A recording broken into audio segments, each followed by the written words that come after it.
জয় শ্রীকৃষ্ণ। সবাই কেমন আছেন? আমার গপুর সংসারে আপনাদের সবাইকে অনেক অনেক স্বাগত। তো দেখো, স্নান টান করে আমি চলে এসেছি আমার গপুর রুমে। এবার জামা কাপড়গুলো সব তুলে নিচ্ছি, আর তুলে নিয়ে এবার এক জায়গায় রেখে দেবো। আর এদিকে আমার তুলসী মাতাকেও জল আর ফুল দিয়ে দেব। তো জল আর ফুল দিয়ে আমার হয়ে গিয়েছে। তো এই কিছুদিন আগেই তুলসী গাছটা লাগিয়েছিলাম, তো কত বড় হয়ে গেছে। আর এদিকে আমার প্রদীপটাও সাজিয়ে নেব। তো প্রদীপ সাজানো আমার হয়ে গিয়েছে। এবার গোপু সোনাদের ঘুম থেকে উঠিয়ে সানে দিয়ে দিচ্ছি। তো এবার ওদেরকে স্নান টান করিয়ে ভালো করে গা হাত মুছিয়ে ওদেরকে আসনে বসিয়ে দেব।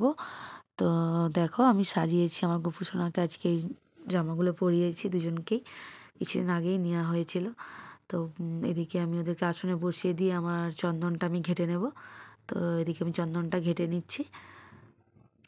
তো চন্দন ঘাটা হয়ে গেছে। এবার আমার গোপু সোনাকে, নুনি সোনাকে চন্দন পরিয়ে দেবো।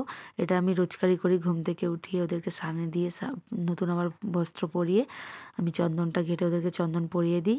তো দেখো, আজকের মতো এতটুকুই। রাধে রাধে।